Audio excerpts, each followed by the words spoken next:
Boa noite a todos, meus caros amigos, Medina, Didi. Eu vou repetir o que eu já tinha dito ao Medina, que eu estou aqui para assistir a palestra da professora Teresa Rudolphin Wambier.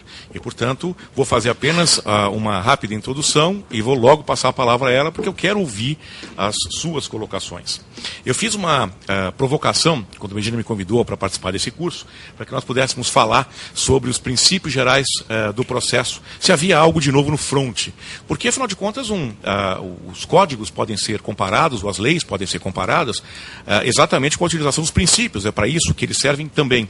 E, portanto, utilizar os princípios como uma proposta de trabalho para fazer uma análise, ainda que rápida, ainda que superficial, desta proposta de lei, poderia ser interessante para provocar, eventualmente, algum debate. Nós estamos exatamente no momento de debater, nós estamos discutindo, primeiro, um projeto de cientistas que nasceu de uma proposta política sem a menor importância. Nós não tínhamos necessidade nenhuma de um código novo. Isso foi invencionice de um político. Nomeou uma comissão muito boa. A resposta dessa comissão foi ótima e, apesar do triste início, tivemos um feliz fim. Quer dizer, apresentou-se à nação uma proposta interessante de um Código de Processo Civil novo. Precisava de um Código de Processo Civil? Não. Mas nós temos uma proposta que é boa, portanto, vamos aproveitá-la. Quer dizer, agora eu já não digo de boca cheia que não havia necessidade nenhuma de um código de processo novo. Quando vi o trabalho e quando vi o retrabalho, porque, claro, uma proposta propicia debates, pensamento, reflexão, e essa proposta vai sendo aprimorada. Quando eu vi o resultado final disso tudo, comecei a me encantar com a possibilidade de o Brasil dar um passo à frente e ter um bom Código de Processo Civil. Portanto, eu acho que é inútil nós continuarmos a discutir se o Brasil precisa ou não de um Código de Processo Civil novo. Não é essa a discussão que tem que ser travada. A discussão é, este projeto que foi apresentado é melhor do que o que nós temos, do que o código que nós temos? E a resposta claramente é positiva. Portanto, vamos trabalhar em cima dessa proposta e fazer com que ela se transforme numa lei. É verdade que muitas das propostas que a Comissão de Juristas fez ficaram melhores do que os remendos feitos pela comissão, que no Senado depois acabou modificando alguma coisa do que foi discutido por esta comissão. Eu efetivamente acho que algumas das propostas feitas pela comissão eram vanguardeiras e o que o Senado fez foi dar um passo atrás com esta segunda comissão de revisão, porque alguns dos mecanismos que haviam sido sugeridos eram melhores. Por exemplo, maior flexibilização do processo, que, a meu ver, era uma proposta fundamental, deixar na mão do juiz manejar melhor o procedimento. Isso está em linha com a ideia da instrumentalidade, com o princípio da instrumentalidade, com o princípio da economia. E houve um temor quase que nacional contra esta possibilidade de os juízes eventualmente tratarem do processo. O que é um rematado absurdo, porque um juiz engessado é o pior juiz que pode existir. E esta proposta, que eu espero que seja restaurada, daria exatamente aquilo que nós precisamos, que é o arejamento. Agora, se os nossos juízes não são confiáveis, eu não estou dizendo isso. Eu estou apenas reproduzindo o argumento daqueles que contrariaram a ideia de que o processo deve ser flexibilizado. Se os juízes não são confiáveis, então é melhor pegar o primeiro avião e ir morar na Suíça, porque nós estamos perdendo nosso tempo. Não há código que resista a juízes péssimos. Agora, se os nossos juízes são razoáveis, é preciso dar a eles a ferramenta para que o processo caminhe. E o que se fez na comissão de revisão do Senado, e nesse projeto final, que é o que foi aprovado no Senado da República e está em discussão na Câmara, é talvez reduzir o potencial novidadeiro desta lei, que só é boa se modificar, senão nós vamos ter mais do mesmo. Isso não vai adiantar nada. Algumas dessas propostas, portanto, precisam ser vistas com ares de novidade, com um pouco de otimismo, porque senão nós não vamos conseguir um código melhor. Eu fiz uma análise que resolvi dividir em 8 tópicos. Eu peguei 8 princípios do processo e trabalhei apenas com estes 8 para tentar mostrar a vocês e discutir algumas novidades que me parecem que estão em linha com um processo mais moderno. Eu posso falar com toda a facilidade e com franqueza, porque não participei da comissão, não tenho nenhum compromisso com o produto deste estudo, mas eu o apoio realmente de coração. Parece-me uma boa iniciativa. Vamos começar. O primeiro princípio de que eu quis tratar foi o da imparcialidade. É o ponto de partida de qualquer estudo sério de processo. É evidente que todos os cânones da imparcialidade estão fixados na Constituição da República e, portanto, o Código de Processo Civil não iria trabalhar com eles. Mas ele trouxe uma alteração pequena, mas interessante, que mostra um pouco o espírito deste código. Qual é o espírito deste código? Vamos simplificar. É doloroso para os nossos dogmáticos, para aqueles processualistas mais ligados às praxes e ao formalismo. São os piores processualistas. Esses são os que emperram a nação. E são aqueles que envergonham a nossa classe como cientistas, né? Aqueles processualistas que imaginam que procedimento é processo, quando, na verdade, o processo é que é um procedimento. Mas, enfim, a ideia de fazermos uma exceção de um lado e uma alegação que pode vir através de uma alegação em preliminar de contestação de outro, simplesmente pelo fato de se tratar de incompetência absoluta de um lado, incompetência relativa de outro, é alguma coisa que pode ter raízes romanas respeitabilíssimas, mas que hoje torna-se inútil. Quer dizer, o professor Bedak, que tem uma visão que vai muito mais à esquerda do que eu ousaria chegar, bem, é bom que se diga, não o apoio de maneira irrestrita, mas ele tem uma visão e participou desta comissão e, portanto, também participou desses esforços de simplificação.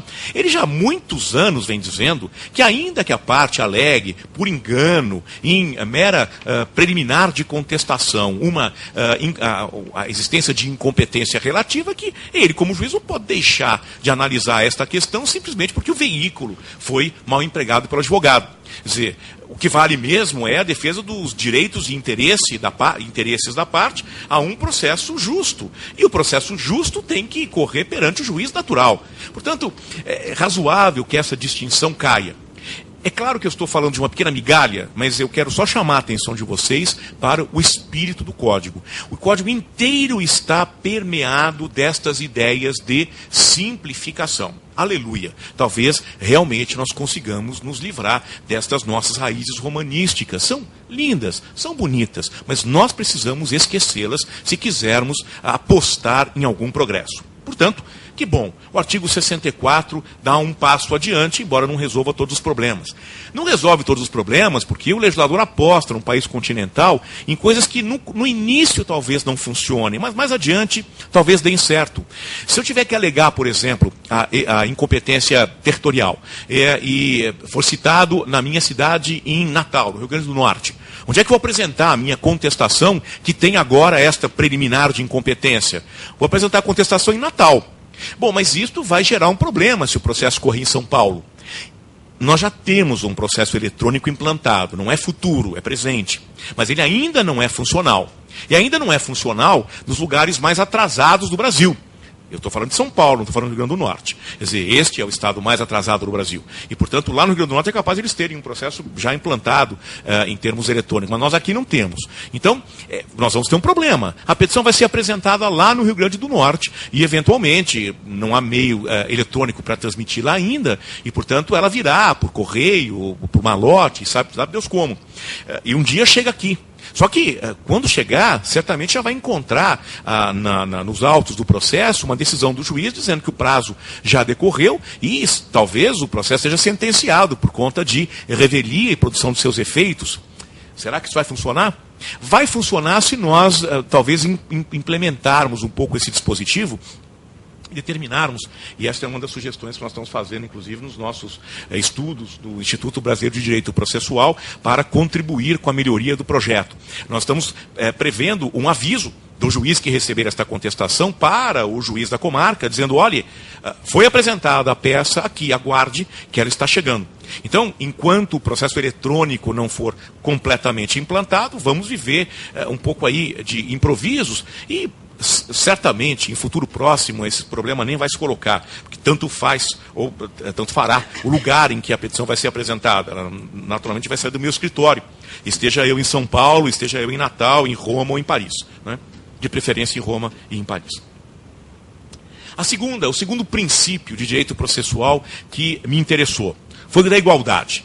Porque é claro que este é um problema que nós enfrentamos e o Código de Processo Civil não trataria de todos os mecanismos de compensação de que nós precisamos para, evidentemente, dar aos desiguais as mesmas armas, a paridade de armas, né, de que tanto falava Giuseppe Tarsia. Então, a ideia é que as leis do processo, de maneira geral, encontrem tantos mecanismos quantos forem necessários para que as partes que naturalmente e ontologicamente são desiguais, passem a lutar no processo com as mesmas armas dentro do possível. Bem, entre os temas ligados ao princípio da igualdade, eu encontro no Código de Processo Civil o artigo 358, que trata de um tema que nem é fácil e nem é tranquilo, o ônus dinâmico da prova. Nós sabemos que quando a relação é de consumo, o legislador, percebendo a natural diferença entre os contendentes, já determina ao juiz que ele possa inverter o ônus da prova, porque, afinal de contas, a inversão do ônus da prova é razoável para que as partes voltem a ter a mesma igualdade, não necessariamente econômica, mas pelo menos de informação. Porque aquele que presta serviço, aquele que produz a mercadoria, naturalmente tem todas as informações sobre o produto ou sobre o serviço. Enquanto a parte contrária não detém essa informação, ainda que ela não seja hipossuficiente econômica. A ideia do Código de Defesa do Consumidor empolgou e o legislador agora parece trazer o mecanismo como uma forma de permitir ao juiz que, em cada caso concreto, examine se existe essa diferença. E existindo essa diferença, eu estou olhando aqui agora que eu percebi que eu estou todo descabelado, é triste, né? Acontece. É muito parecido com Einstein, né? Pelo menos eu me convenço disso. Então, fica o juiz com essa possibilidade de perceber que as partes estão desequilibradas e de equilibrar exatamente atribuindo a cada uma delas o ônus que lhe pareça mais adequado pela posição que ocupam na relação de direito material. A ideia é boa? Eu não tenho dúvida, é uma ideia boa. Agora, vamos parar um pouquinho para refletir, porque, primeiro, isso não é uma panaceia. Não vai resolver todos os nossos problemas, e isto é evidente.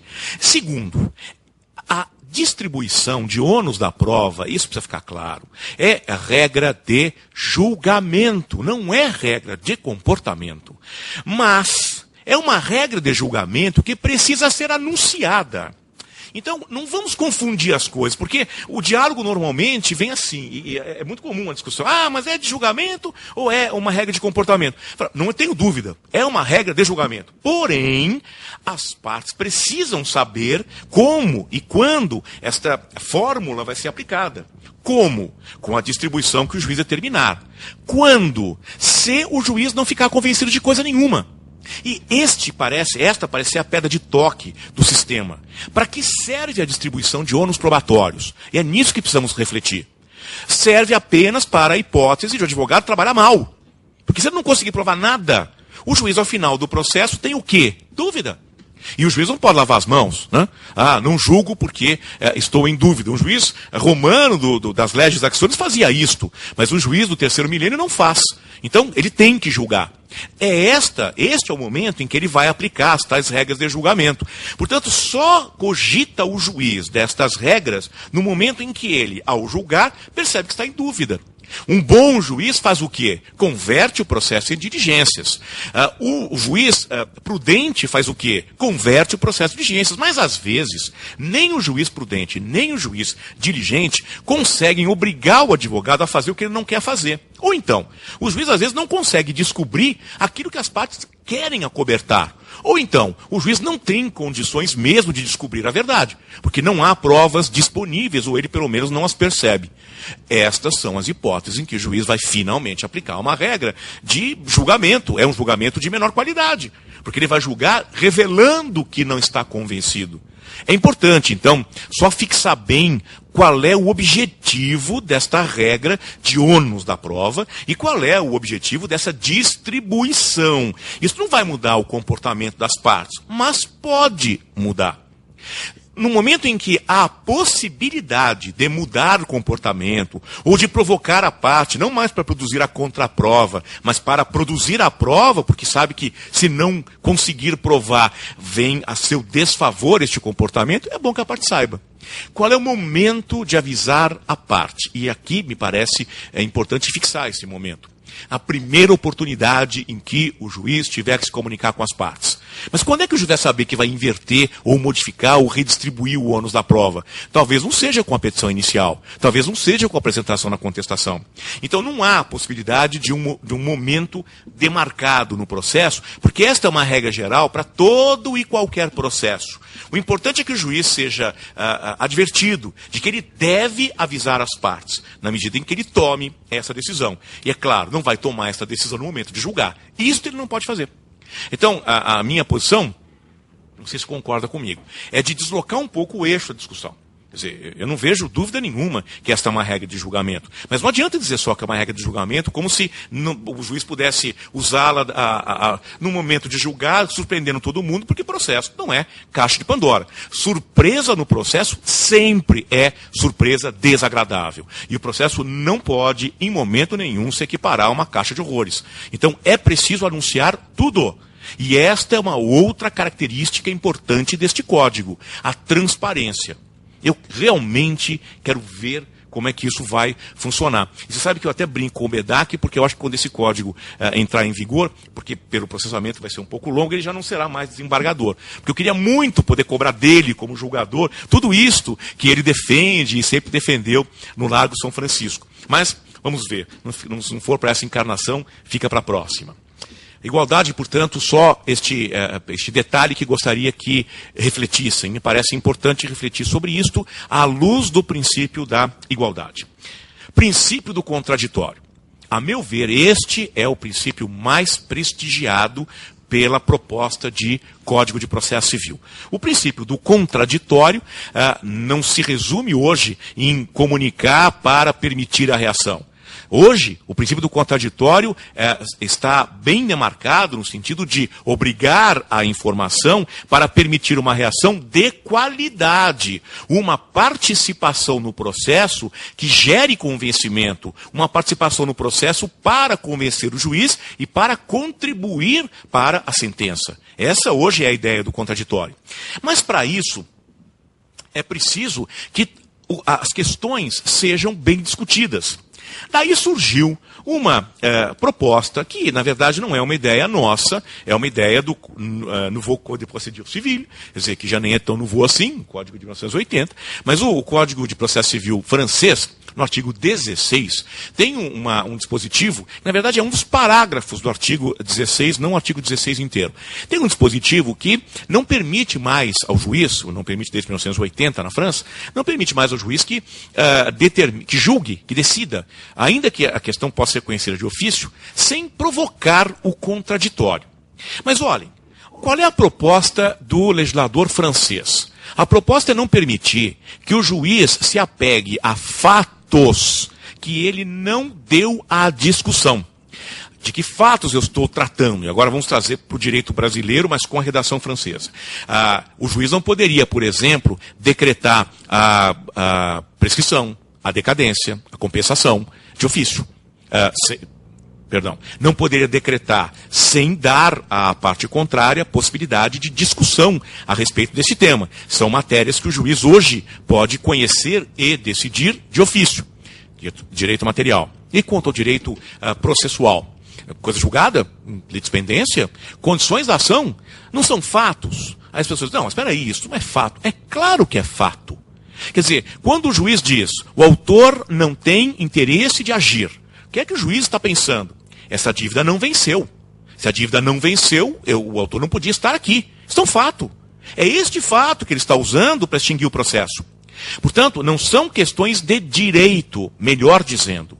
Não são qualificações ou não são fundamentos jurídicos dos fatos alegados pelas partes. São os próprios fatos que não podem ser decretados pelo juiz de ofício. Olhem, entretanto, a redação que o artigo 10 tem, e olhem onde é que nós podemos chegar com esta redação.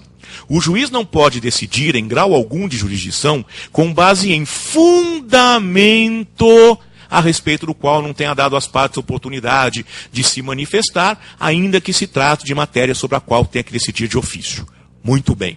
A petição inicial, o autor indica os fatos e os fundamentos jurídicos do pedido. São fundamentos. Estes fundamentos, em última análise, são as qualificações jurídicas dos fatos alegados. Uma classificação que o autor faz na petição inicial sobre a natureza jurídica do fato que alega. Eu emprestei o meu imóvel mediante um pagamento durante um certo período. O dinheiro não me foi pago, quero o imóvel de volta. Qual é a qualificação jurídica deste fato que eu estou informando? Em primeiro lugar, estou tratando de um contrato de locação. Em segundo lugar, estou tratando do inadimplemento. Então, eu estou narrando o fato que está mais próximo do que eu estou pedindo e o fato que está mais distante do que eu estou pedindo. O mais distante, a causa jurídica remota, o contrato. A causa jurídica próxima, o inadimplemento. Este é o mecanismo que nós estamos acostumados a usar, não é assim? Mas é fundamento, não é? Será que o artigo 10, com a redação que está aqui, está dizendo que acabou entre nós o período da validade deste aforismo, iura novit curia? O juiz conhece o direito? Por quê? Se o juiz tiver que julgar com um fundamento discutido, isso significa dizer que o juiz não poderá dar a fundamentação jurídica aos fatos discutidos que ele, juiz, acha importantes. Então, se a parte alega um fato, discute o fato, e o juiz entende que este fato leva ao pedido, hoje, o juiz simplesmente julga. E diz, olha, o autor diz que isso aqui é dolo. É evidente que não é dolo, isso é coação. Mas o fato leva ao pedido, portanto, julgo procedente o pedido do autor. Não vou dar vista ao autor, falar, autor, pense bem, você está dizendo que é dolo. Será mesmo dolo? Você não cogitaria, eventualmente, de dizer que isso é culpa? Diga-me em 5 dias. E aí, a parte contrária. Diga em 5 dias se realmente o que o autor qualificou como culpa, na verdade, é dolo. Estou perdendo meu tempo, a troco de nada. Porque os fatos vinculam o juiz, não a qualificação jurídica dos fatos. A redação do artigo 10 é confusa. Não é uma boa tradução do parágrafo, que eu não estou me lembrando agora qual é, acho que é o terceiro, mas eu tenho medo de errar, prefiro depois conferir. Não é uma boa tradução do sistema francês. O sistema francês claramente se remete a fatos, e não a qualificação jurídica do pedido. Portanto, vamos continuar convivendo bem com a ideia do da-mi factum dabutibius. Você, advogado, por melhor que você seja, ainda que tenha sido aluno da professora Didi, me dê o fato, não me interessa o que é que você acha que o fato é. Me dê o fato e me dê a consequência jurídica. Se eu juntar cré com lé, você ganha. Se eu não juntar, você perde. E se você qualificou errado, paciência, eu não vou perder tempo discutindo esta qualificação, porque isso é perda de tempo, preciosismo, erudição. E sentença, processo, não é lugar de romance, muito menos lugar de erudição. Vamos deixar a erudição para as academias, vamos ser práticos. Este artigo 10 precisa ser modificado. Não a sua essência, a redação do dispositivo. Por isso é que vão receber uma proposta de modificação desse dispositivo, porque a ideia é muito boa, mas ela não pode ser. Nós não podemos correr o risco de implantar essa ideia. Mas eu já adianto aos senhores que tem gente que pensa exatamente pelo avesso. Pena que o professor Bedak não está aqui, porque eu gosto de falar mal dele na presença dele, que é muito mais divertido. Mas o Bedak pensa que realmente a qualificação jurídica pode. Eu entendo o pensamento dele, e o pensamento é coerente com tudo aquilo que ele defende. Mas não concordo com a ideia de que a qualificação jurídica do fato alegado pelo autor, constitutivo ou não, pode eventualmente ter repercussão na concessão ou não do pedido. Quer dizer, o que tem concessão ou não na repercussão do pedido é o fato. E é o fato que tem que ser discutido e não a sua qualificação jurídica. A qualificação jurídica fica por conta do juiz mesmo. Mas eu sei que o professor Bedak já escreveu a respeito disso e a posição dele é perfeitamente adequada a um cientista, deve ser lida com atenção e repudiada. Muito bem. Ainda no artigo 10, eu Aí eu me fiz uma pergunta. O Código de Processo Civil, na sua versão proposta, tem a ideia de indeferimento da petição inicial. E, claro, o indeferimento da petição inicial pode acontecer, por exemplo, quando houver prescrição e decadência. Aí eu me pergunto se nós teríamos a necessidade de aplicar o artigo 10 também no indeferimento da petição inicial. Porque uma coisa é permitir ao juiz que corrija a petição inicial antes de indeferi-la. Mas imaginem esta hipótese. O autor apresenta a petição inicial. O juiz percebe que há prescrição. Pergunta, ele deve dizer, diga ao autor sobre a eventualidade de haver prescrição, ou ele deve indeferir a petição inicial, extinguindo o processo com julgamento do mérito sem citar o réu? Essa situação não ficou clara.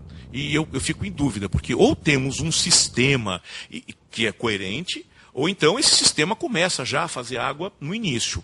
Parece-me prudente que, se adotarmos este sistema, de que o juiz não crie surpresas para a parte, é útil permitir que o autor discuta a questão.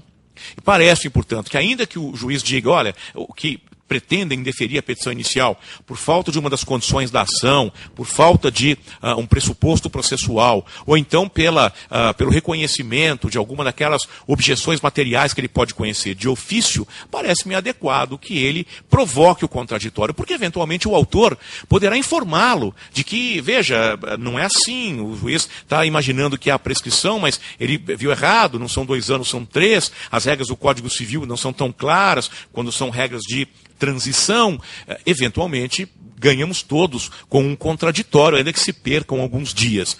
Acredito que, se formos coerentes, vamos usar o sistema de indeferimento junto com o artigo 10, que, a meu ver, é uma pedra de toque deste novo sistema que pretendemos montar. É uma boa ideia, precisa ser implementada e acredito que precise ser coerentemente implementada.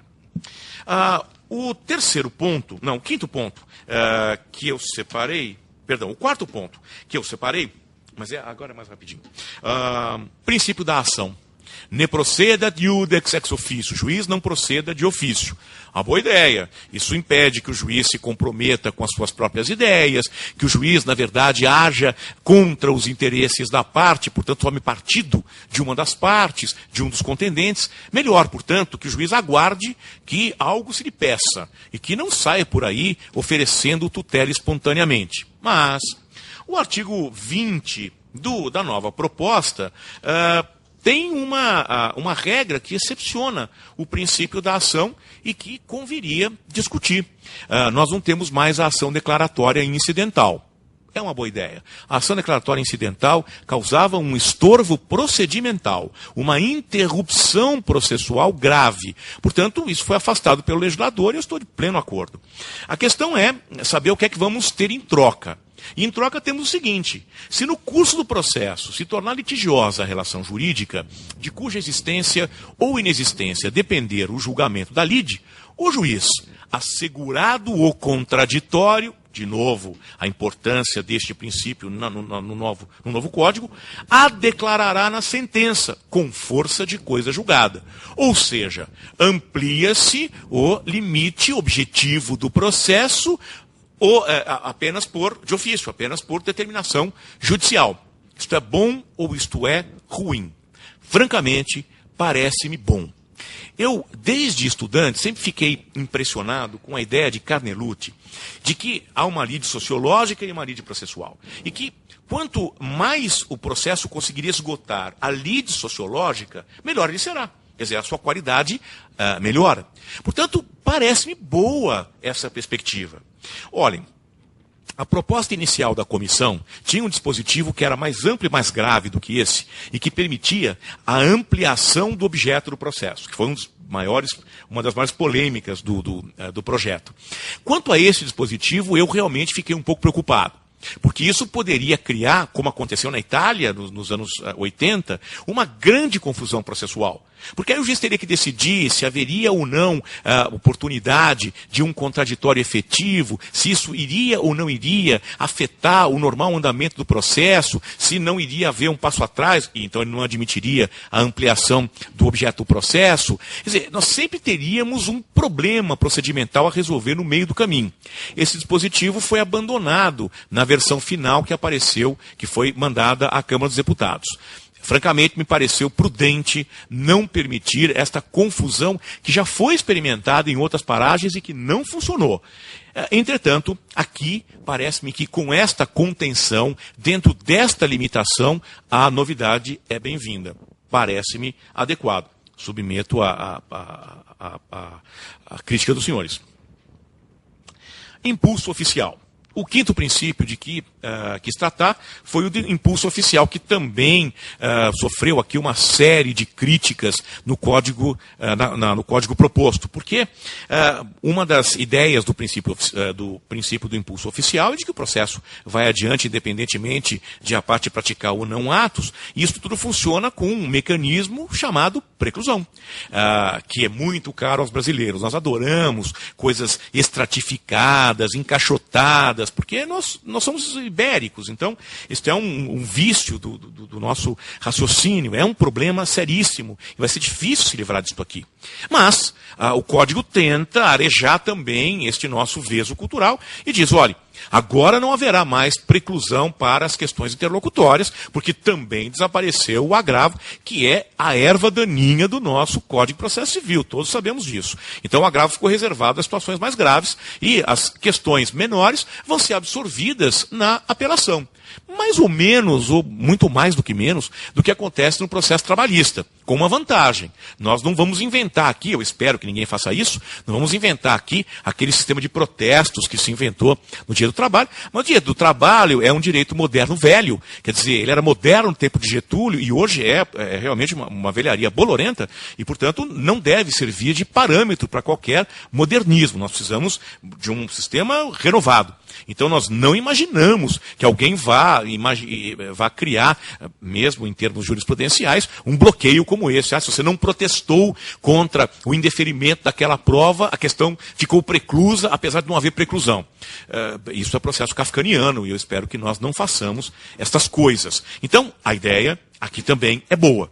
Não há solução sem a redução radical do agravo. Não há solução para o nosso Código de Processo sem esta modificação do excesso de recurso a que nós estamos submetidos. Então, esta para mim é uma premissa, doa a quem doer. É o melhor dos mundos? Não será. Haverá prejuízo? Pode ser.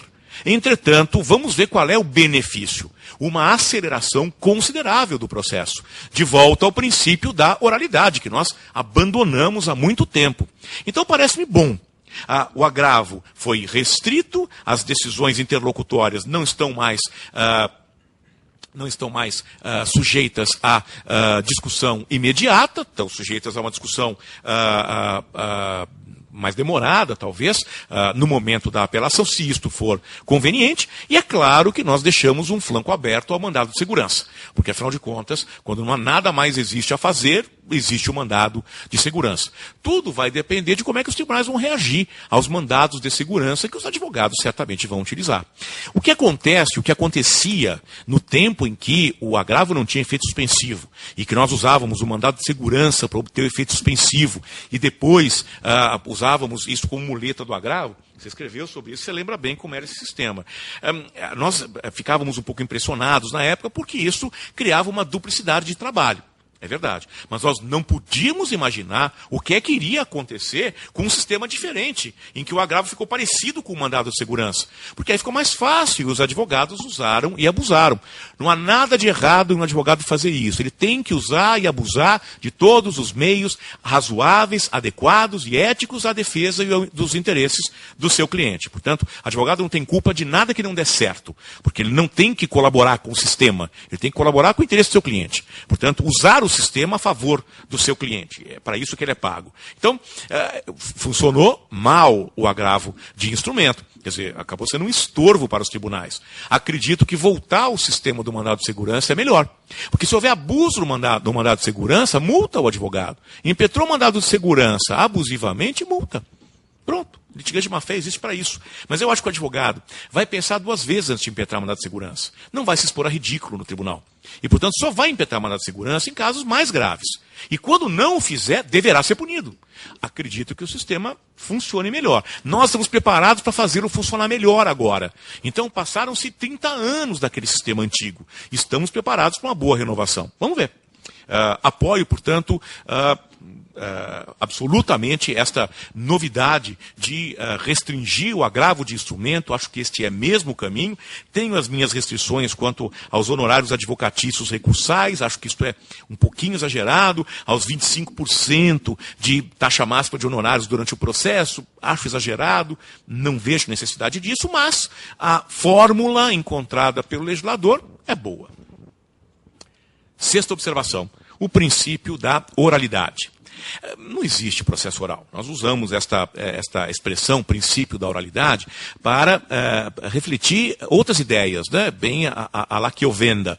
A ideia é de recorribilidade das interlocutórias, de mediação,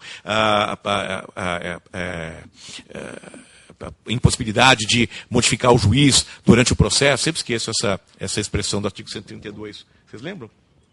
Identidade física, isso. Identidade física do juiz. Esses são os subprincípios que, na verdade, estão por trás da ideia do que nós chamamos de oralidade. O que nos interessa aqui é a irrecorribilidade das interlocutórias.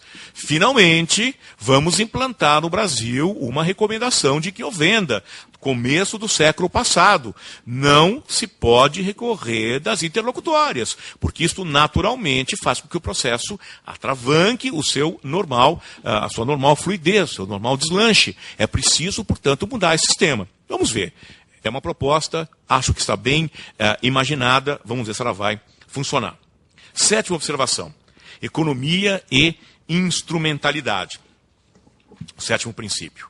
Bem, já estava em andamento uma campanha bastante importante para a valorização do sistema de precedentes. O sistema de precedentes num país de civil law é algo até surpreendente, porque nós nos aproximamos muito do sistema inglês, do sistema norte-americano, em que o juiz acaba se escudando num precedente para abreviar o julgamento. Não que ele não precise mais fundamentar a sentença, mas evidentemente o trabalho dele fica facilitado, eventualmente eu outorgo a competência não mais ao órgão colegiado, mas ao órgão monocrático, o processo claramente vai adiante, o processo reforça a confiança que a população tem no poder judiciário, as decisões são menos conflitantes, tudo isto é um sistema novo. Este código consolida esta ideia, embora abandone a ideia da possibilidade de valer-se o juiz de seu próprio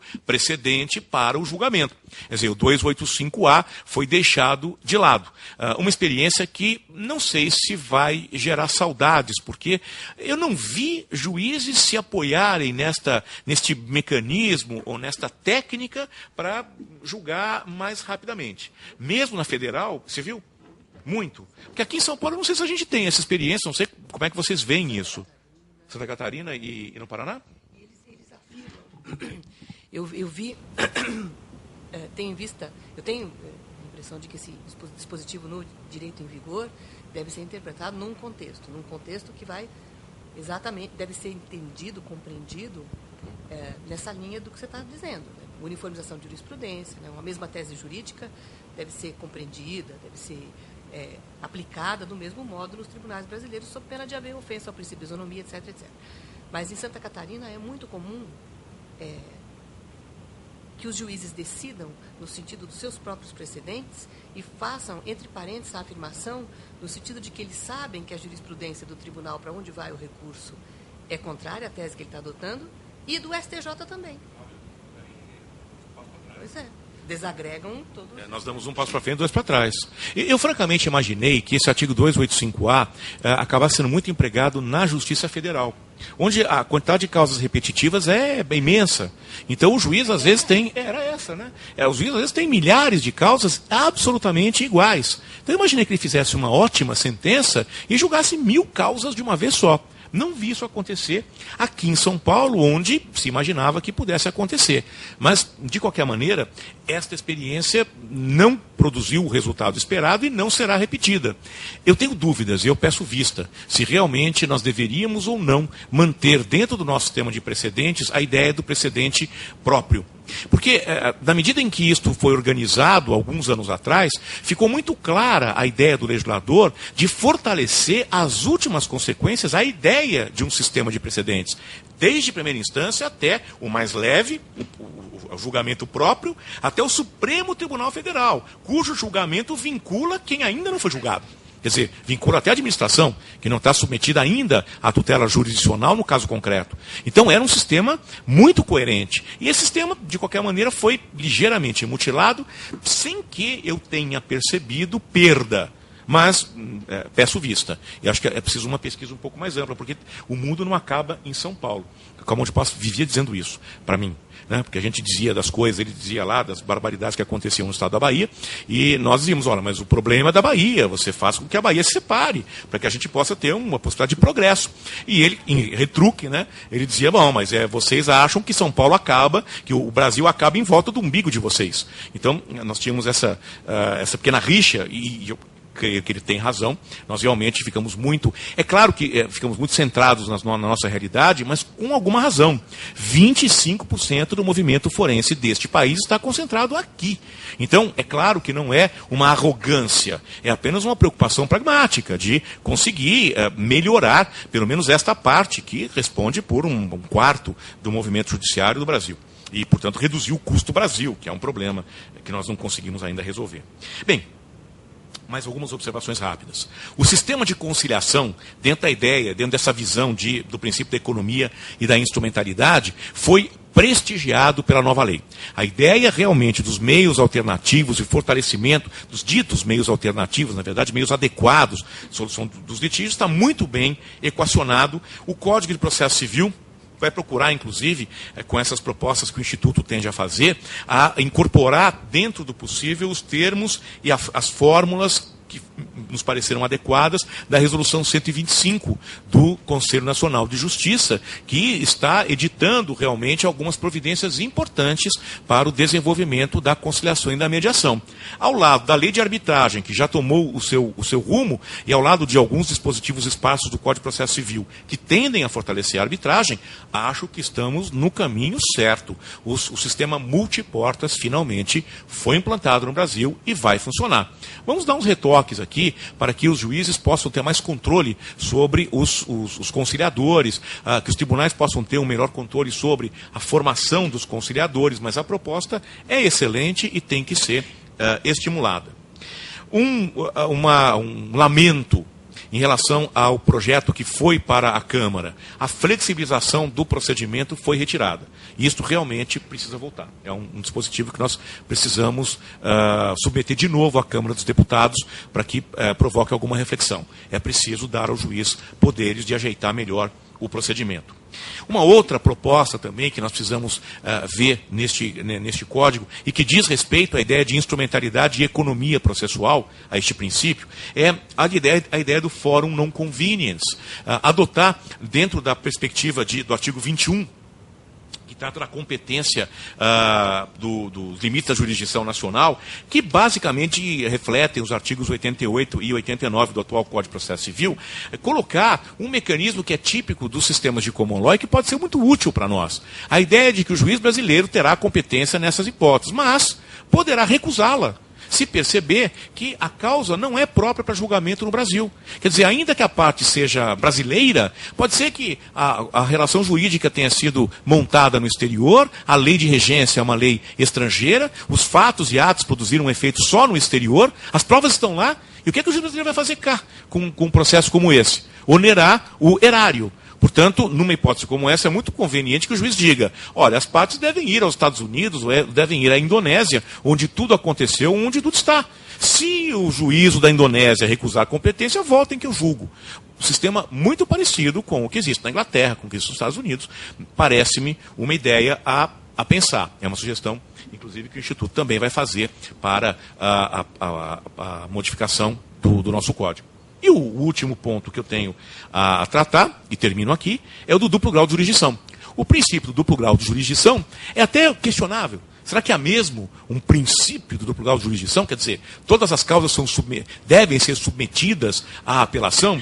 Eu sou muito simpático à ideia de que algumas causas devem terminar em instância única, que não deve haver recurso. Ou, pelo menos, não deve haver recurso de apelação em matéria fática, só em matéria de direito. Mas talvez ainda não estejamos preparados para este sistema. Ele pode vir a ser implantado, o código proposto não está fazendo esta proposição, mas eu gostaria só de mencioná-la, ela é possível. E talvez chegue o momento de nós implantarmos uma modificação no nosso sistema. Mas, por enquanto, o legislador apenas aposta no recurso da apelação, um recurso agora mais absorvente, livra-se dos embargos infringentes, já não era sem tempo, o Brasil parece ser o último país mais ou menos civilizado que ainda tem embargos infringentes, nem Portugal, que os criou, os manteve já nos anos 30, Portugal se havia livrado dos embargos infringentes, então há algum progresso, menos recursos, mas nós continuamos a ter um grande estorvo com os recursos especiais extraordinários, porque isto não é matéria do Código, é matéria constitucional. E nós não temos um Congresso com coragem de limitar recurso especial e recurso extraordinário às decisões tomadas em sentença ou decisões de mérito. Nós continuamos permitindo recurso extraordinário em qualquer causa. E causa, como foi interpretado já desde 93 pelo Superior Tribunal, significa julgamento de qualquer incidente. Então, de tudo pode caber recurso especial extraordinário, o que estorva bastante os nossos tribunais superiores. Eles não dão conta desse trabalho. Mas aí, eu acho que começa uma história diferente, que talvez seja um novo pacto republicano, quem sabe, para alterar a Constituição e trazer mais alguma modernidade ao nosso sistema judiciário, o que é muito mais amplo do que o Código de Processo Civil. Bem, são essas, Regina, as observações que me pareceram pertinentes e talvez provocativas para que a gente possa refletir um pouco sobre a proposta de um novo Código de Processo Civil para o Brasil. Obrigado.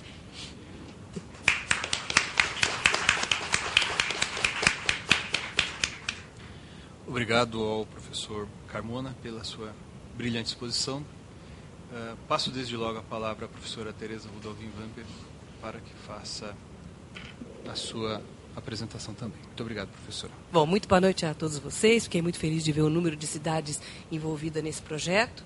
E, evidentemente, a primeira coisa que eu devo fazer, por ser, de fato, a mais adequada, é parabenizar imensamente a ASP e a OAB pela iniciativa de promover este seminário. Quero consignar minha impressão no sentido de que tenho realmente... acho que alguém da coordenação deve ter alguma mágoa em relação a mim por me ter posto para falar depois do professor Carmona. Porque realmente ele é um orador absolutamente encantador, ele fala muitíssimo bem e, ademais, está entre os grandes processualistas que o Brasil tem hoje. Então, é uma tarefa difícil, né? Até porque uma das principais qualidades que ele tem eu nunca vou ter, a não ser que haja uma drástica alteração hormonal, é o timbre de voz. Esperamos que não aconteça. E isso realmente, nesse ponto, as mulheres estão sempre atrás, infelizmente.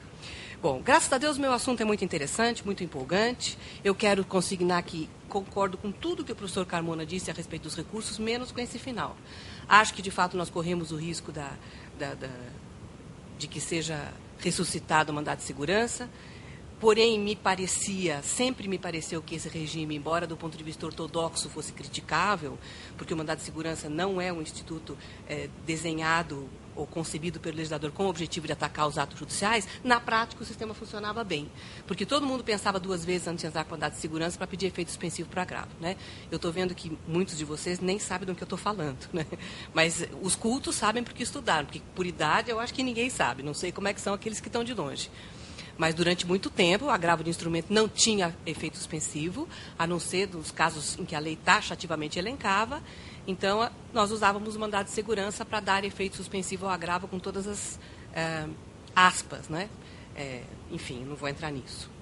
Mas acho que o sistema, na prática, era mais equilibrado, porque a gente tinha vergonha de entrar com mandado de segurança quando não tinha direito nenhum. E hoje ninguém deixa de pedir efeito suspensivo no agravo. Ninguém deixa de pedir efeito ativo no agravo, a antecipação de tutela. O agravo está ali porque não pedir. Se não derem, não deram, né? Só não concordo com essa limitação do recurso especial e extraordinário a decisões de mérito, em qualquer tipo de limitação, a não ser a da repercussão geral.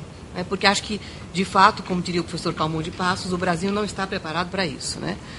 E aí vai uma crítica direta a essa PEC, cuja autoria parece que é do ministro Peluso.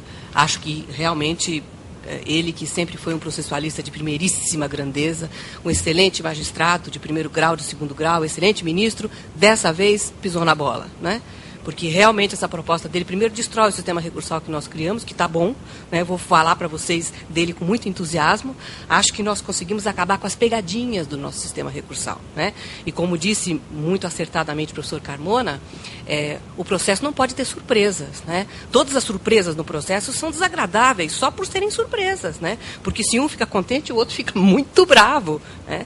Então, foi assim que a gente montou o sistema recursal e nós não estamos preparados ainda para afunilar os recursos para os tribunais superiores, usando o método de não permitir o especial e extraordinário em determinadas causas, né? No meu entender, né? Muito menos a coisa julgada no segundo grau de jurisdição.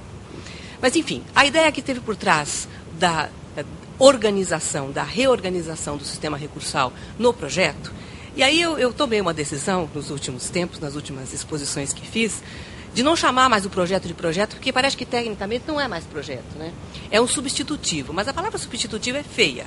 Também eu não posso falar um novo código, porque isso é arrogante. Afinal, eu fui relatora, e se eu digo novo código, parece que eu já estou aprovando, já estou considerando que essa lei em vigor está revogada.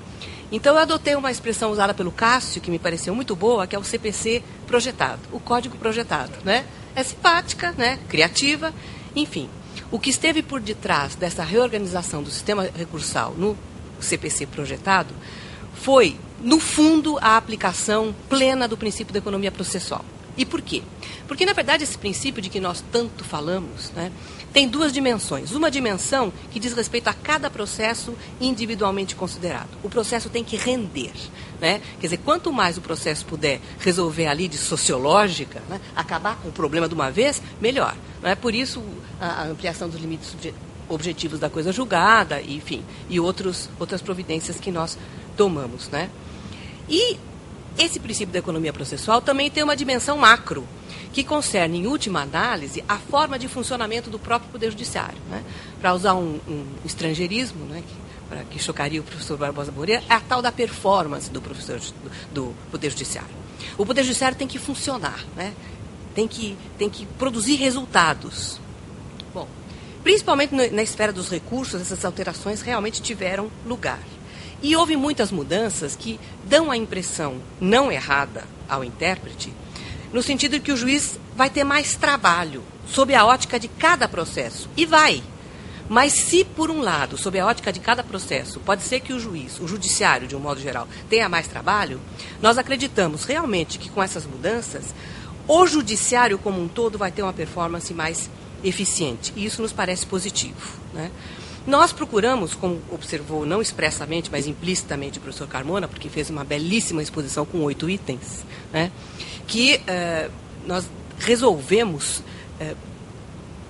realmente dar uma ênfase especial a esse aspecto, a essa dimensão principiológica do projeto, né, do CPC projetado. E resolvemos também enunciar, verbalizar claramente os princípios. Claro que com isso eles não deixam de ser princípios, mas nós somos um país de civil law. Nós estamos habituados a decidir com base na norma escrita, né? E muito comumente a gente pergunta para os outros assim, escuta, mas onde é que está escrito isso? Como se essa pergunta fosse dizer a mesma coisa, escuta, essa norma existe? Não, eu não vou me submeter, isso não está escrito em lugar nenhum, né? Então, para nós, é a nossa cultura, né? Nós queremos normas escritas, nós pedimos alguma coisa ao judiciário muito mais confortavelmente se temos uma norma escrita, expressa, né, no sentido que nós queremos, que nos ajuda na nossa pretensão. E o juiz também, com certeza, decide de forma muito mais confortável se ele pode colocar um dispositivo de lei, ainda que esse dispositivo não contenha nada mais do que um princípio vago, etc., com todas as características dos princípios, na sua sentença, na sua decisão. Então, nós dissemos, por exemplo, quando o recurso tempestivo contiver defeito formal não grave, não deve ser inadmitido. Quer dizer, esse defeito deve ser ou ignorado ou corrigido. Fica fora o requisito da tempestividade. Esse dispositivo, evidentemente, terá o condão de desestimular de uma forma vigorosa a vergonhosa jurisprudência defensiva, né?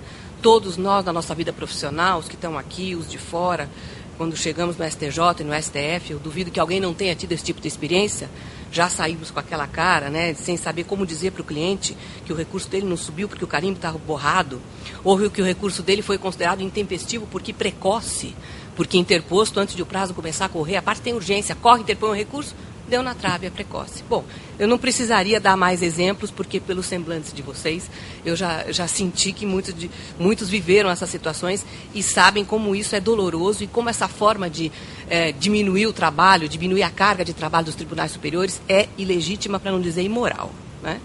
Então, esse princípio não tem uma sanção, né? É um princípio, é uma norma vaga, mas ele está na lei e ele, com certeza, deve gerar algum tipo de mudança, porque a lei também exerce essa função educativa, né?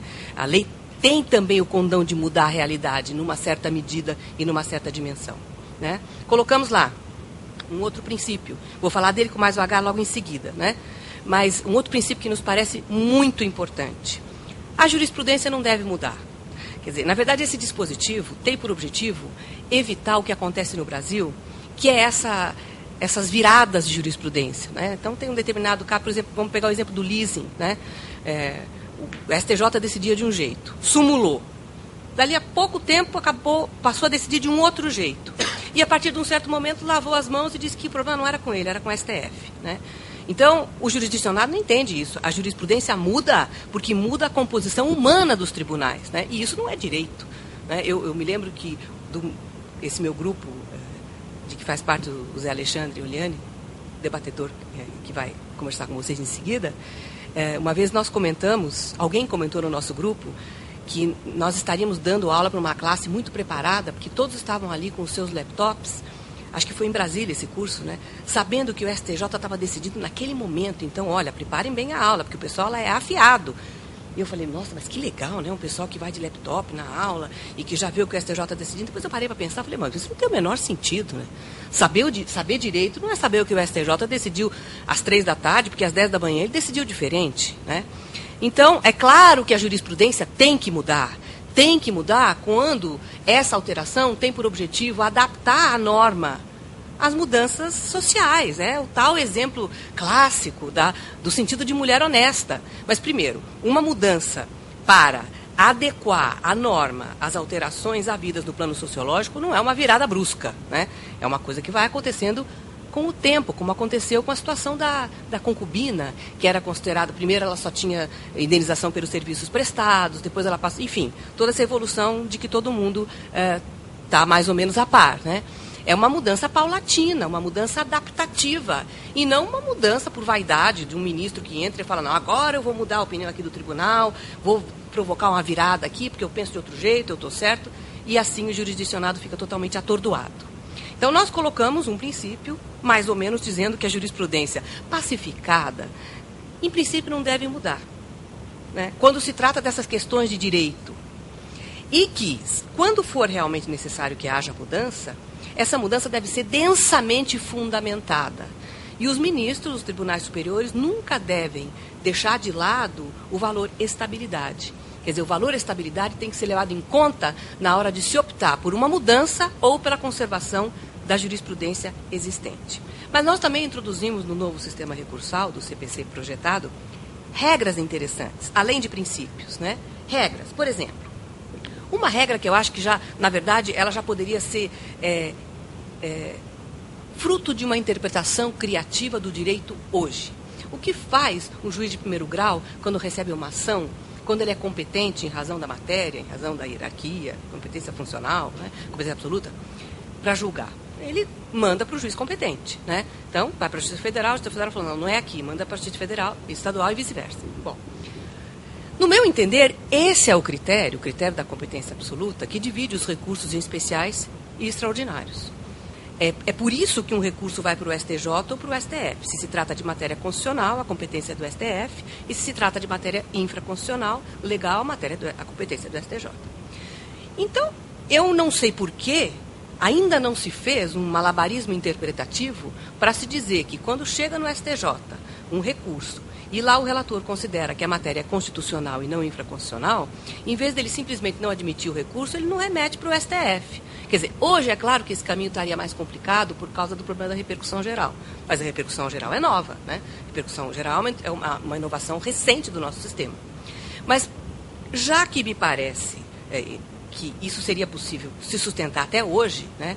Conversando com os outros membros da comissão, embora se tratasse de uma comissão extremamente heterogênea, consegui convencê-los de que nós deveríamos colocar expressamente no código projetado uma regra no sentido de que, quando chega no STF uma questão que o relator considera ser infralegal, ele deve remeter o recurso para o STJ e que seja julgado como recurso especial. E vice-versa, né? Se chega do STJ uma questão que o relator considera que é constitucional, ele manda para o STF, né? Quando o nosso projeto passou pelo Senado, ele foi adequadamente aperfeiçoado e se colocou um dispositivo, um inciso nesse artigo, os artigos 486 e seguintes, em que se diz que se deve proporcionar à parte 15 dias para que ela demonstre a existência da repercussão geral, se o caso é de mandar o recurso do STJ para o STF. Né? Bom, o que acaba acontecendo hoje com essa dificuldade imensa que existe, que todos nós conhecemos, de se distinguir de uma maneira absolutamente nítida, né, o que é uma questão legal e o que é uma questão constitucional? Nós sabemos que há questões que são simultaneamente legais e constitucionais, né?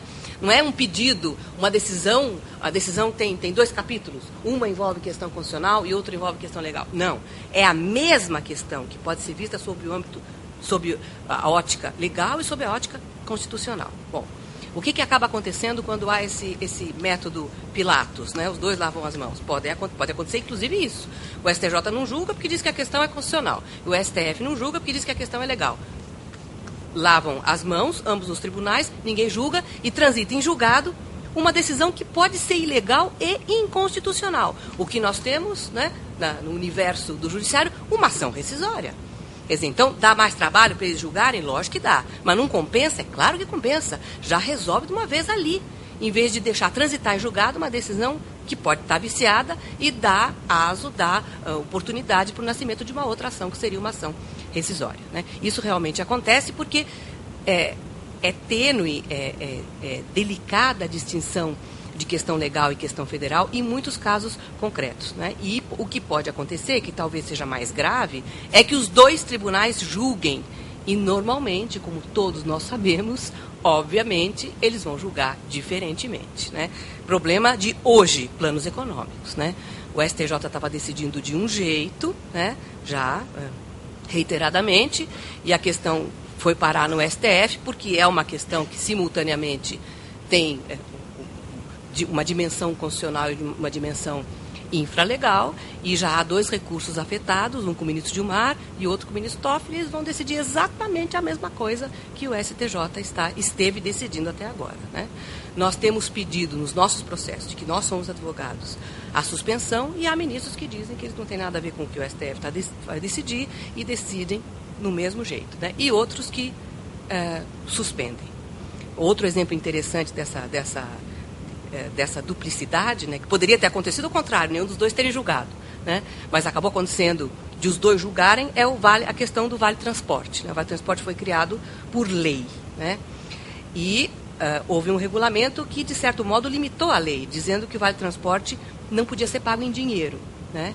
Então, os tribunais estavam decidindo que, se o Vale Transporte fosse pago em dinheiro, ele se transformaria em salário e, portanto, em base de cálculo para contribuição previdenciária, etc., etc., né? Então, houve zilhões de recursos dizendo que esse regulamento, enfim, um diploma legal inferior à lei, estava limitando a lei, estava ofendendo a lei, estava indo além do que ia a lei, e não simplesmente disciplinando o que a lei tinha criado. Né? Isso foi para o STJ. E para o STF foram os outros recursos, dizendo o quê? Dizendo que quem diz que regulamento não pode ir além do que a lei vai é a Constituição Federal. Né? Então, também houve uma série de decisões, até que o ministro Eros Grau, pouco antes de aposentar, julgou de um jeito, é claro, diferente do que estava julgando o STJ. Outra alteração relevante é uma que corresponde há uma das possíveis interpretações da súmula 456 do STF.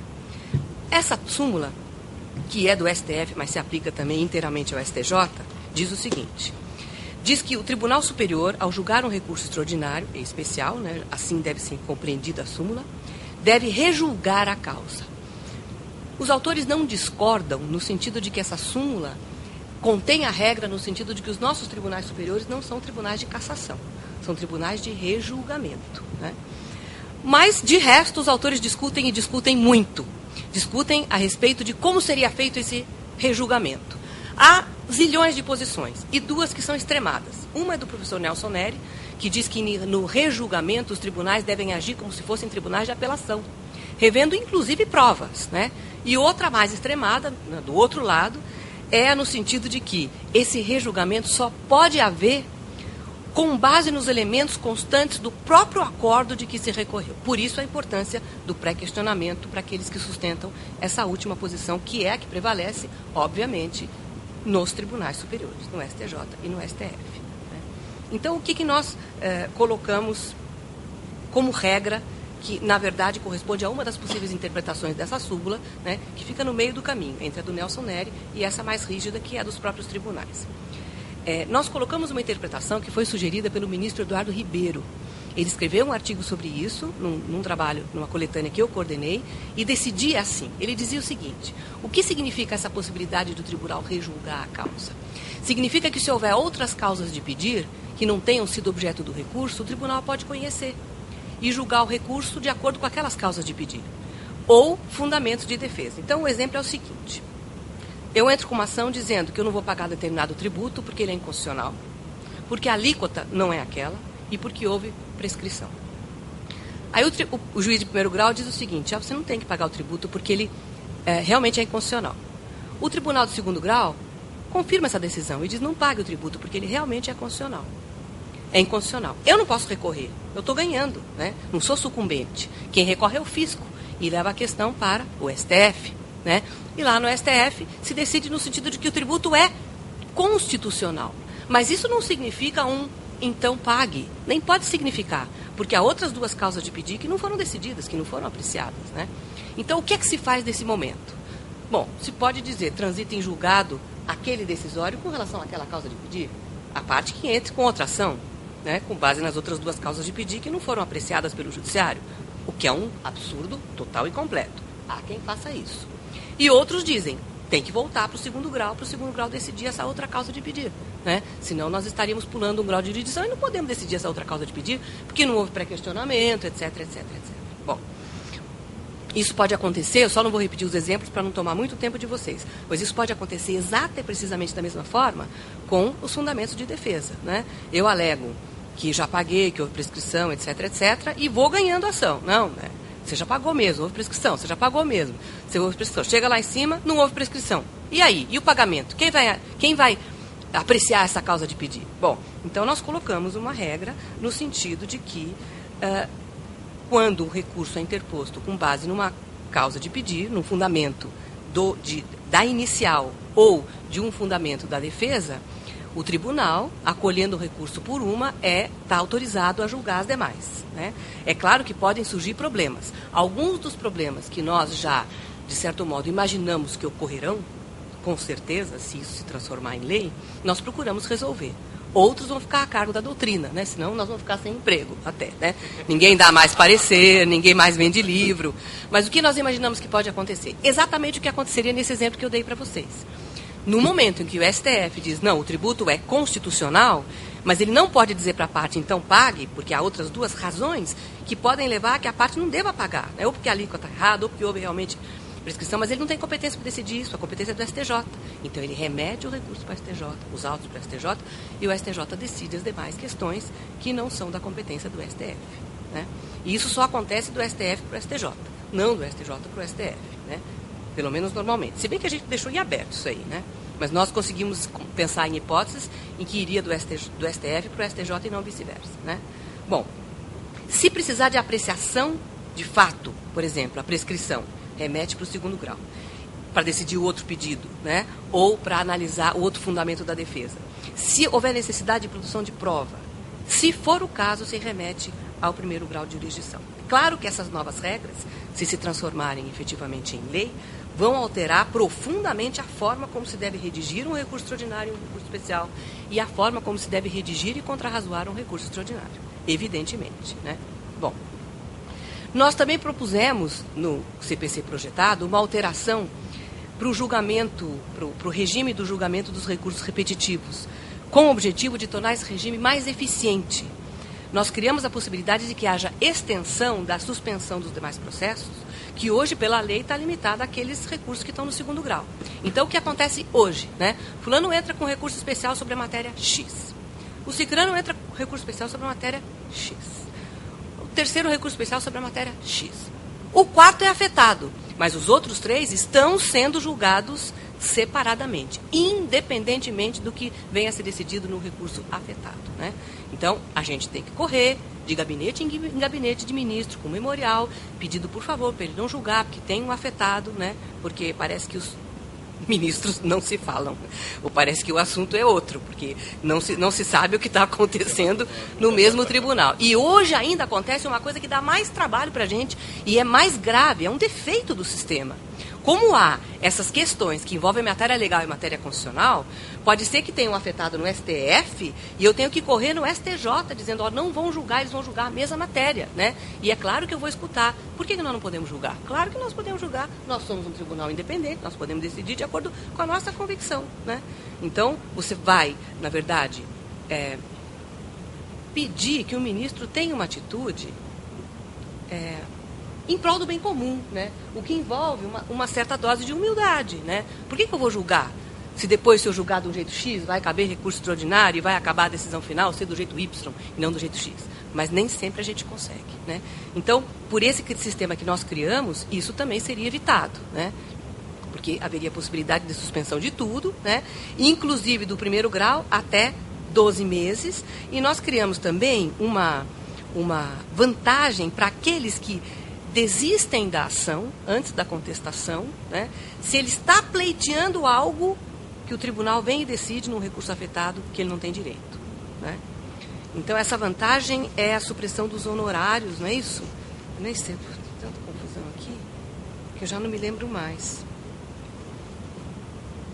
Mas eu vou achar, daqui a pouco eu acho. Mas é isso, é um bônus, né, um estímulo a que as partes que estão entrando com uma ação naquele momento histórico, que já foi afetado um recurso e que está sendo decidido no sentido X, a parte vai entrar com uma ação pedindo Y. Não vai conseguir, né, se tudo der certo, né, se a causa chegar lá. Então, ela já tem digamos, uma Zé Miguel super informático. Eu vou achar, tá aqui nessa confusão, mas daqui a pouco aparece. Eu não me lembro exatamente qual foi a vantagem que nós estamos oferecendo no projeto, mas tem, né? Claro que por bom senso, isso já deveria acontecer hoje, né? Se sabe que o recurso está na boca para ser julgado, que foi afetado, que vai vincular não sei quantos processos que estão no segundo grau, né? O mais sensato é que até um certo tempo, não exageradamente, mas que todo mundo segure, né? Justamente para evitar a dispersão exagerada da jurisprudência, né? Bom, nós extinguimos os embargos infringentes, mas acho que criamos uma contrapartida interessante, que é a obrigatoriedade da declaração do voto vencido, né? Então, aquele que vota vencido pelo projeto tem que declarar o voto, e esse seu voto será considerado para todos os efeitos, inclusive, principalmente para fins de pré-questionamento, como parte integrante do acordo. Eu acho que, realmente, para as partes, a melhor solução é essa. Não seria a melhor solução ser, do ponto de vista das partes, né, da necessidade de provar, não do ponto de vista da eficácia da performance do judiciário, mas pensando na ótica das partes. Eu acho que essa solução é a melhor em função do modo como os embargos infringentes estão disciplinados no CPC vigente hoje, né? Porque hoje existem muitas e muitas situações em que o ouro do recorrente está no voto vencido e não cabem os embargos, porque o acordo foi no mesmo sentido da sentença. Então, a parte não tem como fazer com que constem do voto vencedor, ou seja, do acórdão, né, os argumentos do voto vencido, né? Principalmente a descrição fática. Nós tivemos um caso interessante no escritório, que foi um dos que me fez começar a pensar que essa seria a melhor solução. A extinção dos embargos infringentes e a criação de uma regra no sentido de obrigar o desembargador a declarar o voto vencido. A parte poderá desistir, é a outra parte. Tá? A parte poderá desistir da ação em curso no primeiro grau de jurisdição se a questão nela discutida for idêntica à resolvida pelo recurso representativo da controvérsia. Se a desistência ocorrer antes de oferecida a contestação, a parte ficará isenta do pagamento de custos e honorários de sucumbência. 995, parágrafo único. Bom, então deixa eu contar para vocês muito rapidamente o caso. Foi um acidente de veículos, de veículos que foi noticiado nos jornais, na Veja, né? Foi amplamente divulgado. Muito interessante. Era um cantor do Recife, né, que se chamava Chico Science. Todo mundo estava envolvido emocionalmente com essa questão no Recife, porque ele era um artista muito querido e todo mundo achava que ele ia ser um Chico Buarque, que ele ia ser um Caetano Veloso, enfim, que ele ia ser um artista de fama nacional e internacional. E ele voltou de uma viagem para o exterior e pegou o seu Fiat e foi para um show, e o Fiat bateu num poste e ele morreu. E a família acionou a Fiat. Né? A Fiat foi condenada em primeiro grau e foi condenada em segundo grau. Né? E o que constava do voto vencido? Constava que ele tinha chegado de viagem, que não tinha dormido, que tinha tomado barbitúricos, que tinha abotoado o cinto de segurança no banco do carona, que estava em excesso de velocidade, né? Quer dizer, era toda uma descrição fática que só constava do voto vencido, e nós não conseguimos fazer para provocar justamente a revisão da subsunção no Tribunal Superior, né? Dizendo que tinha havido pelo menos uma parcela de culpa da vítima, né? Não é bem culpa, porque na verdade a responsabilidade é objetiva do fornecedor, mas pelo menos no quantum da indenização isso deveria pesar, né? Porque a conduta da vítima contribuiu muito para a ocorrência do acidente. Mas todos esses detalhes, toda a descrição fática, minuciosa, constava só do voto vencido. Né? E como foi no mesmo sentido a sentença e o acórdão, nós não tivemos como levar isso para o acórdão. Quer dizer, na verdade, isso acabou inviabilizando o próprio cabimento do recurso especial. Porque o acórdão em si não era ilegal. Um acidente com o Fiat, rompeu o cinto de segurança, quem paga é a Fiat. Quer dizer, é um fechadinho, redondinho, não tem furo, né? Então, é como em dano moral. O dano moral não é a ofensa, não é o abatimento, etc, etc. Um acórdão pode haver, e houve, né? Esse foi também um caso que me fez pensar muito nessa possível solução, em que toda a conduta do causador do dano, no sentido de pedir desculpa, de mandar flor, enfim, de tentar reparar a humilhação que fez o outro passar, tudo isso não estava no voto vencedor. Não estava no acórdão, só estava no voto vencido, né?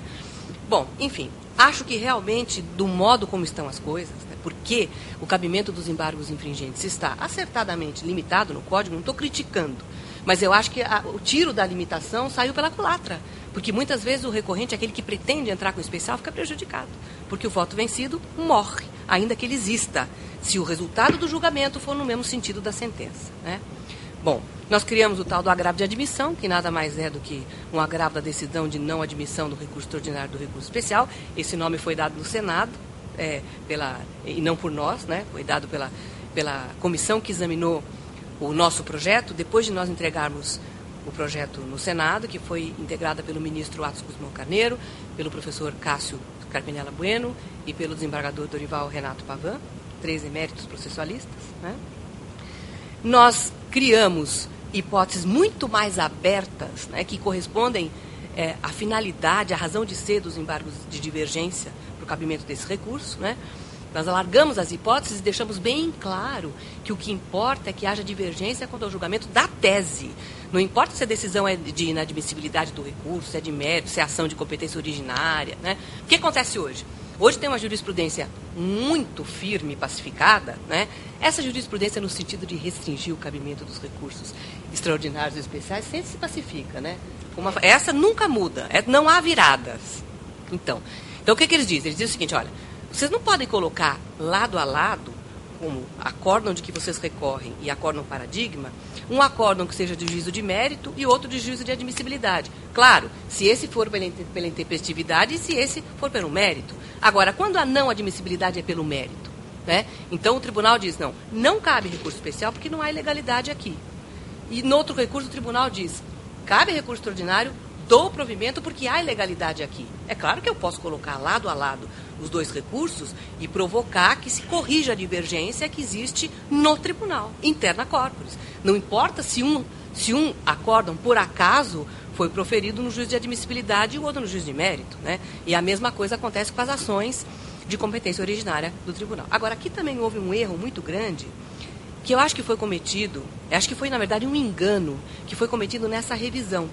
Nós tivemos algum trabalho para redigir esse dispositivo dos embargos de divergência, né? Dissemos decisão de mérito com decisão de mérito, decisão com admissibilidade e admissibilidade, decisão de mérito com admissibilidade, fizemos um negócio bem minucioso. E colocamos lá um parágrafinho, qualquer coisa, dizendo que tudo que se aplica ao recurso especial se aplica também ao extraordinário, dizendo que cabem embargos de divergência também no âmbito do Supremo Tribunal Federal. Tal seria se não coubesse, né? Os tribunais cuja função é orientar a jurisprudência dos demais não devem ter divergências internas, né? Porque se você tem que se orientar, o troço não pode mexer, você não pode se orientar por uma flecha que muda de lugar a cada momento, né? E isso sumiu, né? Eu não sei o que aconteceu com esse dispositivo, mas dessa versão do projeto, que tem o professor Carmona, isso não consta mais. Eu quero crer que isso tenha sido um engano, né? Bom, tiramos o efeito suspensivo como regra geral dos recursos e criamos uma especificidade para a situação da apelação. A apelação também, de regra, não tem efeito suspensivo, essa é uma crítica antiga da doutrina, né? Que diz como que uma liminar, que é uma decisão proferida com base em cognição não exauriente, produz efeitos imediatamente, porque o agravo não tem efeito suspensivo. E a sentença, depois que o juiz pensou, tem certeza que o autor tem razão, né? Não é mais uma decisão com base em cognição rarefeita, cognição exauriente, a sentença não produz efeitos. Invertemos essa regra para todos os recursos. Os recursos, como regra geral, não têm efeito suspensivo. Não impedem a eficácia da decisão. Mas a apelação, né, justamente em função dessa circunstância de o Brasil ser um país de dimensões continentais e de haver diferenças fundamentais entre os estados, entre o Rio Grande do Sul, entre o Acre, entre o Maranhão, né, enfim, todos nós sabemos dessa diferença, nós criamos uma regrinha especial para apelação, dizendo que o pedido que se pode fazer, não só para apelação, mas para todos os recursos, no sentido de que excepcionalmente o recurso tem efeito suspensivo, no caso da apelação, o mero protocolo do pedido, a mera apresentação do pedido, impede a eficácia da decisão, até a decisão do relator. Se o relator disser vai ter efeito suspensivo, continua. Se não, reverte, né? Então, nós imaginemos que isso dure 3, 4, 5 dias, nada mais. E esse pedido, obviamente, deve ser feito antes mesmo do ajuizamento da apelação. Esse pedido, nós pensamos, e os exemplos que surgiram nas nossas reuniões foram os mesmos. Levantamento de dinheiro sem caução, né? Se for esperar o relator decidir, não dá tempo, né? Se a decisão estiver errada, né? Bom, nós dissemos claramente que se pode sempre desistir do recurso, né? Vocês sabem que existe uma orientação recente do STJ, no sentido de que, quando o recurso é afetado, você não pode mais desistir dele, porque passou para a esfera do interesse público, saiu da mão do particular, não é mais o interesse da parte em recorrer, etc, etc, etc. Nós dissemos que, sim, mesmo nesse caso pode haver desistência, e o que será julgado pelo tribunal será a tese jurídica em questão, né? O juízo de admissibilidade da apelação não é mais no primeiro grau, né? O recurso se forma no primeiro grau, é interposto perante o juízo de primeiro grau, mas não há mais o juízo de admissibilidade, e aí já sobe um recurso, né? É um agravo a menos, né? Nós modificamos o regime da preclusão, né, para que pudéssemos correlatamente extinguir o agravo retido, que é um recurso inútil, né? É um recurso que a gente tem que correr para interpor e depois só vai ser julgado quando for julgada a apelação. Então, agora, continua igual, só aquela questão só vai ser decidida quando for julgada a apelação, só que a gente não tem mais que correr para interpor o recurso, né? Então, a situação ficou mais cômoda para nós. Nessas reuniões que tem havido no seio da diretoria do Instituto Brasileiro de Direito Processual, e de algumas eu tenho participado, não de todas, infelizmente, foi feita uma objeção extremamente oportuna e inteligente, que eu nem sei se foi o professor Carmona que fez, no sentido de que nós deixamos no projeto algo que até ficou depois da revisão do Cássio, do Atos e do Dorival, que foi o seguinte: nós deixamos lá um dispositivo que diz que a preclusão... Nós temos um dispositivo genérico, né? Você até disse para mim isso por e-mail também. Eu procurei achar uma resposta, mas depois achei que minha resposta ficou meio esfarrapada, que aquilo está errado mesmo. Então, nós estamos justamente nessa fase de aprimoramento do projeto. Como toda obra humana, tem muitos defeitos, né? E esse é um deles, né? Isso foi levantado nessa reunião, foi levantado por Medina também. Na verdade, o código deixa em dúvida, o código não. O CPC projetado deixa em dúvida como teria ficado, a respeito de como teria ficado a situação da parte no que diz respeito à extinção mesmo da preclusão. Porque se fala em preclusão, né, que a parte deveria falar reclamar para o juiz de algum vício do processo na primeira vez em que ela se manifestar nos autos depois da ocorrência do vício, e num outro momento se diz que não há mais preclusão, né, a respeito das questões que poderiam ensejar a interposição do agravo retido, né, porque todas elas vão ser discutidas depois, conexão, produção de prova, né, vão ser discutidas depois pela parte na apelação e decididas pelo juiz nesse momento. Então, o Zé Miguel me mandou um e-mail dizendo: Tereza, isso está errado. E eu pensei, imaginei, não, vamos tentar compatibilizar, né? Que é o que o intérprete faz depois que a lei está em vigor. Aí não tem jeito, tem que tentar compatibilizar. Então, pensei com os meus botões. Então, a parte teria preclusão para falar para o juiz. Mas, quer dizer, essa vez seguinte em que ela se manifestasse nos autos depois da ocorrência do vício. Mas depois que o juiz decidisse no sentido de, por exemplo, não há o vício, aí não há preclusão para recorrer. Depois eu achei que essa solução é péssima. Eu acho que a gente tem que resolver e tirar mesmo a preclusão, né? Então é uma sugestão que eu faço. Bom, tinha feito algumas anotações aqui para falar sobre o agravo, né? Dizendo que o agravo de instrumento agora só cabe de liminares, de decisões de urgência ou de evidência, né? Aquela história que é a tese do ministro Fux, na verdade, muito interessante, muito criativa. Vai se tutelar tanto as situações de urgência, ou seja, a parte tem que obter aquela medida agora, senão não adianta mais, ou adiantará menos, né? E a situação em que não há urgência, mas há pressa. Pressa porque há evidência. Por que eu tenho que esperar 20 anos para botar a mão no que é meu de direito, se eu estou demonstrando quase que inequivocamente, desde já, que o direito é meu, né? Então, dessas decisões continua cabendo o agravo de instrumento, das interlocutórias de mérito também, né? E de outros casos em que a lei prevê expressamente no dispositivo que fala do agravo e em outros que estão dispersos no código, né? Bom, então, me encaminhando para o final, eu diria para vocês basicamente o seguinte: muitas das alterações que houve no sistema de recursos têm por objetivo justamente a dos embargos de divergência, o reforço do regime do 543B e C, a criação do incidente de julgamento de demandas repetitivas, de que eu não falei porque não é objeto da minha exposição, mas também é algo de extremamente interessante, alguns princípios que nós positivamos no CPC projetado. Muitas dessas mudanças nasceram de uma preocupação que eu pessoalmente tenho desde antes de me formar. Eu me lembro quando eu me formei, logo depois que eu me formei, houve o tal do plano cruzado, a retenção dos cruzados feita pelo Collor, né? E eu era recém-formada, cheia de mais de perguntas do que de respostas, né? E eu não entendia como é que tinha essa história do juiz da primeira vara liberar. O da segunda liberava com caução e o da terceira não liberava. Eu falava, mas como pode uma coisa dessa? Né? A situação é igual. E aí os doutos me respondiam: mas liminar, isso é discricionário. Aí é que dava um nó na minha cabeça, né? E começou a nascer, sob forma naquela época, de embrionária, de uma certa revolta contra essa história de discricionariedade judicial, e hoje acabou desembocando nessa percepção aguda da necessidade de que a jurisprudência seja mais uniforme, né? Então, na verdade, essas regras todas de que eu falei para vocês e alguns princípios nasceram de uma preocupação minha, antiga, que se subdivide em duas. Excesso de dispersão da jurisprudência, um problema da América Latina, países que estão fora, né? Chile e Costa Rica, Argentina, Uruguai, Paraguai, é a mesma coisa, é o mesmo caos.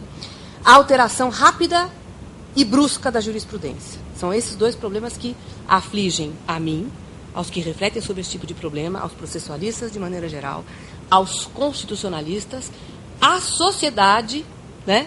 Então, tem direito? Depende com que tribunal. Depende em que tribunal qual tribunal que vai julgar teu processo. Depende do ministro.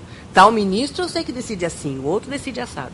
E aflige também os estrangeiros que querem investir no Brasil, que sabem que esse tipo de revolução da jurisprudência acontece principalmente no campo tributário, né? É divergência de opinião, não é adaptação do direito, nada disso, que autorizaria legitimamente a alteração da jurisprudência. Se isso pegar, né, e com isso eu digo, se os juízes perceberem que isso é bom, os juízes, os desembargadores, os magistrados, isso vai levar, obviamente, à diminuição drástica do número de recursos. e do número de ações, né? Você não pode hoje, como advogado, olhar no olho do seu cliente e dizer não vamos recorrer. A jurisprudência do STJ está pacificada. Ele sai da sala, eu ligo o laptop, né, como aqueles alunos de Brasília, e tem uma decisão no sentido que o meu cliente precisava, né? E isso desestimula, é claro, também ações novas, né? Eu vou tentar ir até chegar no STJ, mudou a composição, eles vão decidir de um jeito diferente, né? Então, eles falam muito pomposamente a jurisprudência desta corte. Esta corte não tem jurisprudência, né? A jurisprudência que a corte tem é só defensiva. Nossa Senhora! Hoje eu tô carmonando. Eu incentivo. Não, mas isso é verdade. É uma coisa. Claro que isso envolve uma certa humildade. Envolve uma restrição da liberdade de um juiz decidir de acordo com a sua própria convicção a respeito do sentido da lei. Envolve, lógico. Mas se é para o bem de todos, será que não vale a pena? Né? Se é para que o país tenha mais credibilidade no exterior, né? Não adianta ter a mesma lei para todos, né? Se existe uma tolerância indefinida quanto à interpretação 1, 2, 3 e 4. Então não é a mesma lei, são 4 leis, né? Para o jurisdicionado o que interessa é a norma que ele tem que seguir. Não interessa se essa norma é a lei ou é uma posição da jurisprudência, né?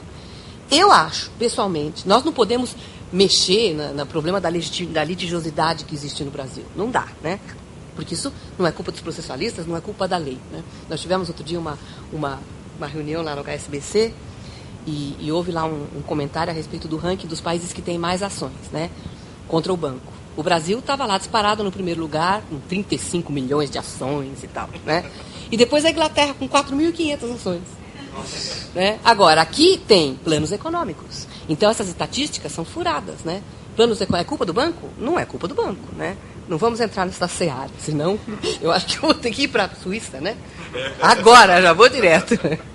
Mas acho realmente que no que tange a nossa competência, processualistas, seres pensantes, né, que vivem o sistema, porque todos nós somos advogados, militantes, ou juízes, como é o BEDAC, etc., e que refletimos sobre o sistema, a diminuição do número de ações, né, e de processos e de recursos passa necessariamente pelo tratamento em massa, no atacado, em bloco de questões iguais.